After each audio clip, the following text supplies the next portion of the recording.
Good morning class. Now we start our next topic.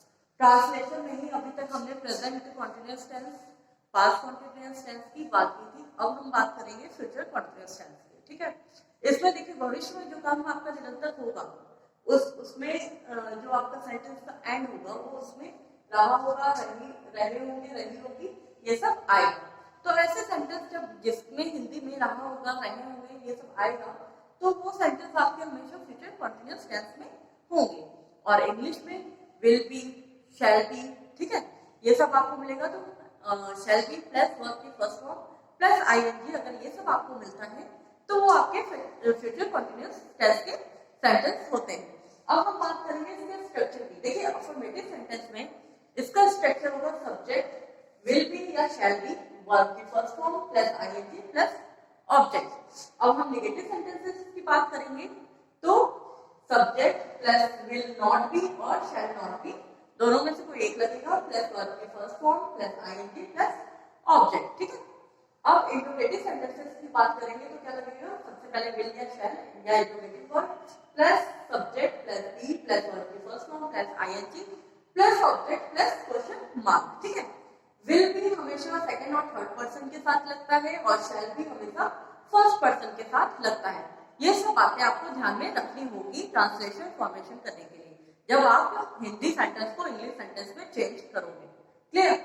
और मान लीजिए क्लास 7 आप लोग को सिर्फ ब्रैकेट्स में जो एक्सरसाइज है उसमें कोडिंग दी गई है, जैसे निगेटिव सेंटेंस में चेंज करना है सेंटेंस को या इंट्रोगेटिव सेंटेंस में चेंज करना है, तो आपको ये सब स्ट्रक्चर ध्यान में रखते हुए चेंजेस करने होंगे। ठीक है, और क्लास 8 में आपको ट्रांसलेशन दिया गया है इंग्लिश टू हिंदी और हिंदी टू इंग्लिश, तो उनको ये सब बातें ध्यान में रख के पूरा सेंटेंस ट्रांसलेट करना है।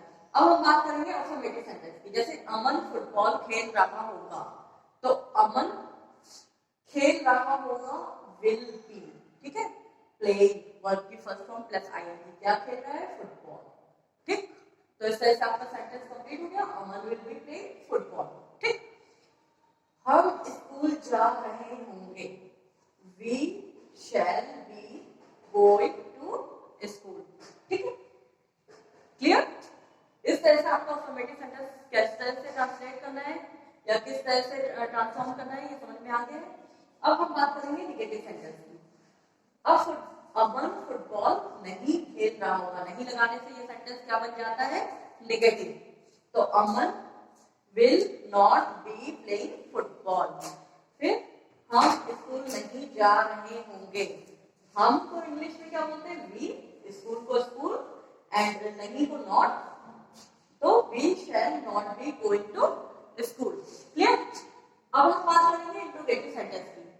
क्या अमन फुटबॉल नहीं खेल रहा होगा, तो will अमन नॉट, ठीक है, अगर इंट्रोगेटिव में नेगेटिव सेंटेंस है या नहीं लग गया है तो यहाँ पे will Aman not be play football हो जाएगा। ठीक है, और अगर यहाँ से नहीं हटा देंगे हम तो क्या हो जाएगा, will Aman be play football. ठीक, दो तरह से आपको मैंने ये सेंटेंस समझा दी।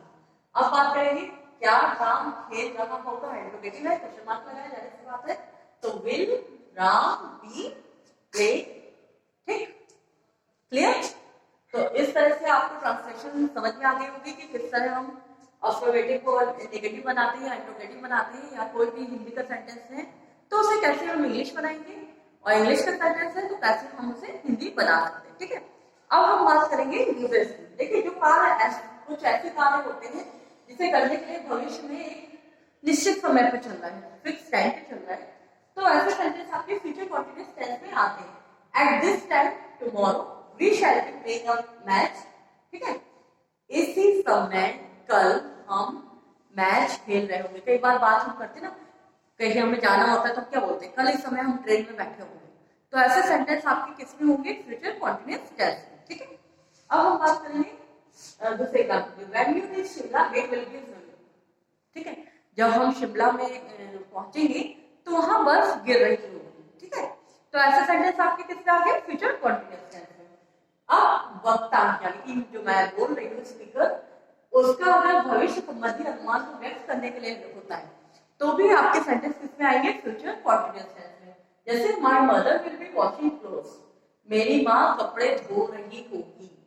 Mohan will be reading a book. Mohan किताब पढ़ रहा होगा। ठीक है, तो इस तरह से आपको मैंने present indefinite, past indefinite, future indefinite tense complete करवा दिया है। उसके बाद प्रेजेंट कॉन्टिन्यूअस, पास्ट कॉन्टिन्यूअस और फ्यूचर कॉन्टिन्यूअस टेंस। ठीक है, ये तीनों टेंस आपको क्लियर करवा दिए। ठीक, अच्छे से समझा दिया। अगर फिर भी आपको कोई प्रॉब्लम होती है तो आप मुझे व्हाट्सएप पे पूछ सकते हो। अब नेक्स्ट जब हम क्लास लेंगे तो हम जो है परफेक्ट के तीनों टाइप्स लेंगे। ठीक है, थैंक यू क्लास। आपको कुछ भी प्रॉब्लम है तो आप मुझे व्हाट्सएप पे क्वेरी कीजिए या अपने सब्जेक्ट टीचर से पूछ सकते हैं। Thank you.